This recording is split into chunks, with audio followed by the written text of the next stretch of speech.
A Arca de Noé era um barco costurado? A história da Arca de Noé pode ser a mais conhecida de todas as narrativas bíblicas. A destruição de um mundo pecador por um Deus irado, as águas purificadoras do dilúvio e a redenção da humanidade por meio de um homem justo continuam a fascinar jovens e idosos. E este é o modelo que você fará dela. O comprimento da arca será de 300 côvados, a largura dela de 50 côvados e a altura dela de 30 côvados. Faça uma janela na arca e de um côvado a terminará em cima, e a porta da arca colocará ao seu lado. Com andares inferiores, segundos e terceiros, você fará dela. Gênesis 6 e 14 ao 16, com a possível exceção do Titanic. A Arca de Noé pode ser a embarcação mais famosa da história ou da literatura. No entanto, pouco se sabe sobre sua construção. Sobre este assunto, os arqueólogos sabem pouco. Além da iconografia em selos e relevos e alguns modelos de detalhes variados, há pouca evidência física das embarcações da Mesopotâmia. Uma comparação das características deste estilo de embarcação com um relato de construção naval no Épico de Gilgamesh esclarece o texto e nos dá uma nova compreensão de como a arca, tanto na Bíblia quanto no Épico de Gilgamesh, foi construída. Este tipo de barco é conhecido como costurado e às vezes como laçado, embora este seja um nome impróprio, pois o laço é aberto e temporário, isto é, regularmente preso e desamarrado como o cadarço de um sapato. Já que não foram encontrados naufrágios antigos no Golfo Pérsico ou em leitos de rios iraquianos, pode ser construído sem ferramentas de metal, com madeiras macias, como a palmeira, e ferramentas de pedra e osso são mais do que adequadas para sua fabricação. No Oceano Índico e seus afluentes, o Golfo Pérsico e o Mar Vermelho, os barcos também eram construídos primeiro com a concha, e ainda são em alguns lugares, mas com as tábuas costuradas borda a borda, como dois pedaços de tecido costurado juntos. Descoberta em Nínive em meados do século XIX. A versão babilônica da história do dilúvio foi traduzida e apresentada ao público pela primeira vez por George Smith em 1873 no Museu Britânico. Aqui, os cascos são presos por cordas que passam por furos perfurados ao longo das bordas de cada tábua. No exterior do casco, a costura aparece como faixas únicas, passando sobre as costuras das tábuas. Antes disso, embarcações costuradas com até 200 toneladas de carga navegavam pelo Golfo Pérsico e pelo Oceano Índico. O sempre observador Sir Richard Burton, que viajou para Zanzibar em 1857, escreveu: "Há pouca estrutura interna nesses barcos, já que a maior parte de sua resistência reside no casco bem fixado, geralmente costurado com fibra de coco ou corda de fibra de cacau e calafetado com a mesma." Segundo Polo, navios em Ormuz, perto da foz do Golfo Pérsico, eram costuradas apenas com barbante feito da casca da noz da Índia. O fundo é revestido com uma composição de cal e óleo de tubarão, que, endurecendo sob a água, preserva o casco dos vermes marinhos. Assim revestidos, os navios que apresentam vazamentos de 60 centímetros tornam-se estanques, como se tivessem sido recentemente revestidos com cobre. Qualquer estrutura existente é amarrada às tábuas com a corda de fibra de coco. As embarcações conhecidas da arte e da literatura compartilham as mesmas características das pequenas embarcações de pesca de cotim, notavelmente o padrão de costura cruzada, a vedação e o tamponamento dos furos de costura.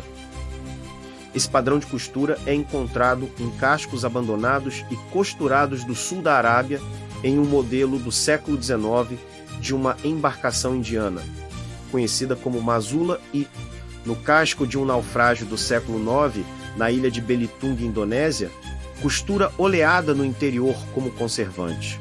Uma camada anti-incrustante feita de cal e gordura aplicada no exterior para evitar que organismos marinhos perfurem o casco, comprometendo sua integridade. Há pares de pontos simples semelhantes aos encontrados em embarcações costuradas posteriores e atuais da Arábia e da Índia.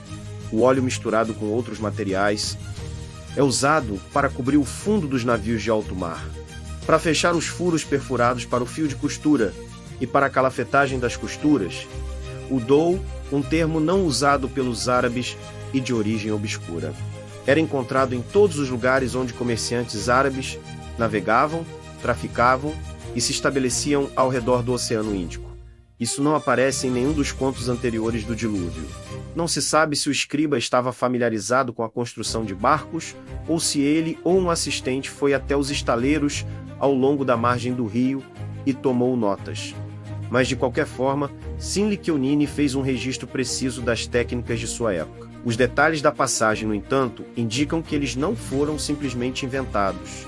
Uma influência substancial o suficiente na forma final para associar seu nome a ela permanentemente. A costura interna da embarcação é feita em um padrão cruzado. Unindo as costuras das tábuas, Siab baseou parte de sua composição em versões anteriores do épico, completando com novos elementos. Ela se conserva bem e não é corroída pela água do mar, mas não resiste bem a uma tempestade. Os navios não são betumados, mas são esfregados com óleo de peixe.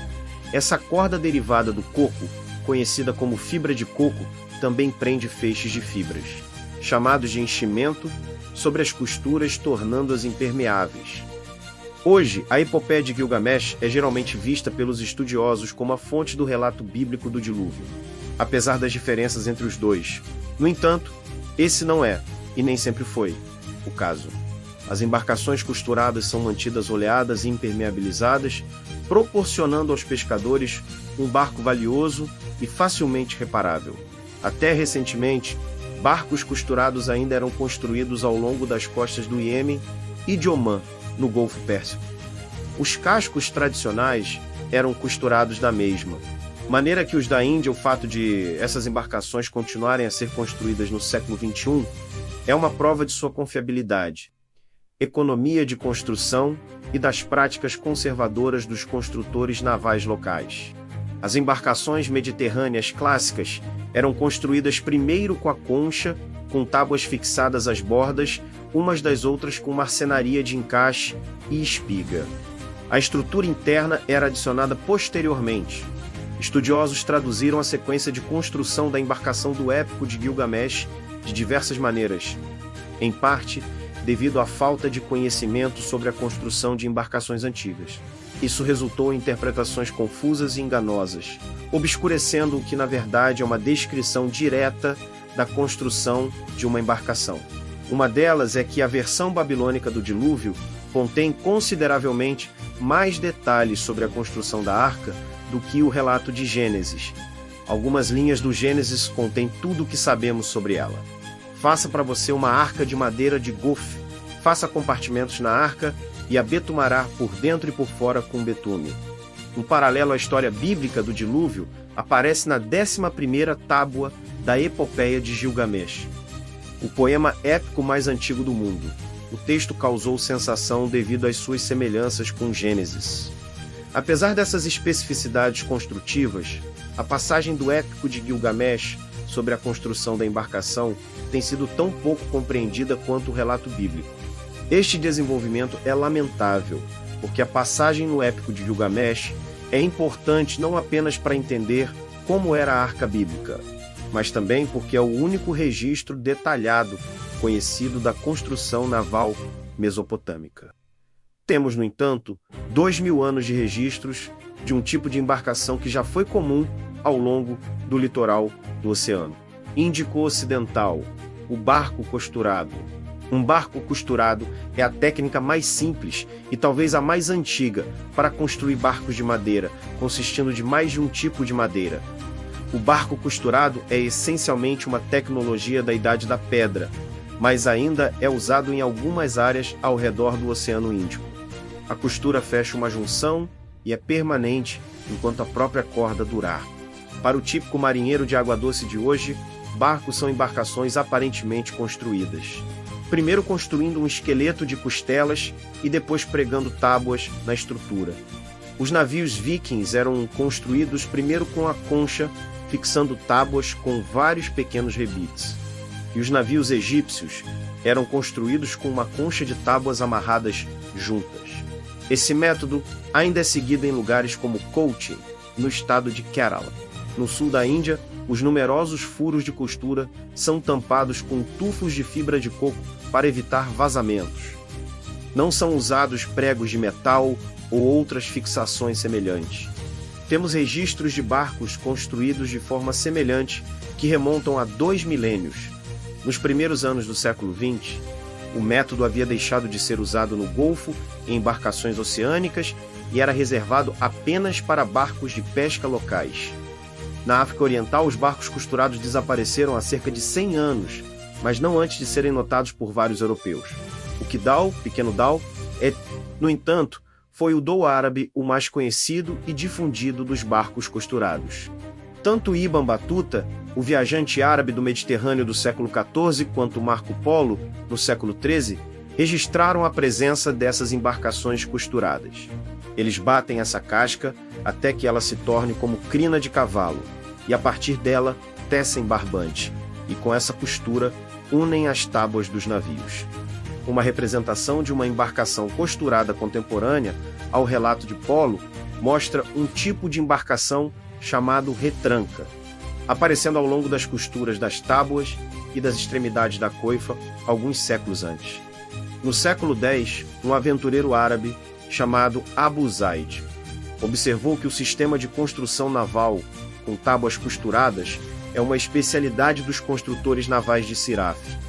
Não há razão para acreditar que esses navios diferiam em nada dos posteriores.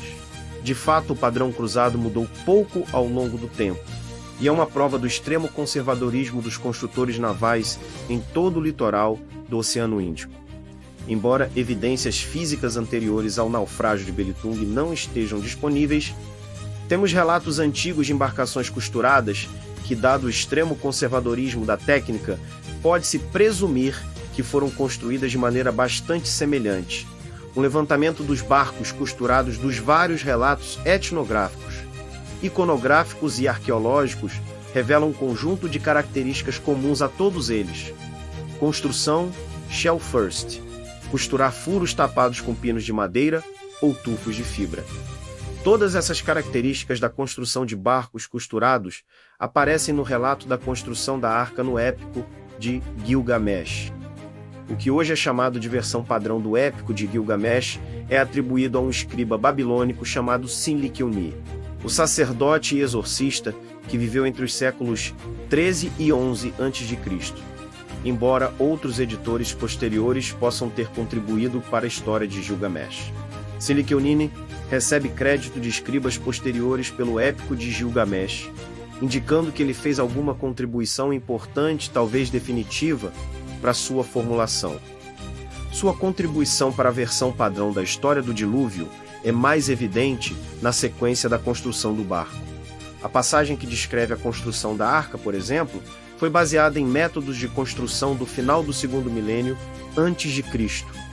Se você gostou deste conteúdo, se inscreva neste canal para que possamos criar mais conteúdos assim, pois teremos a parte 2 em breve.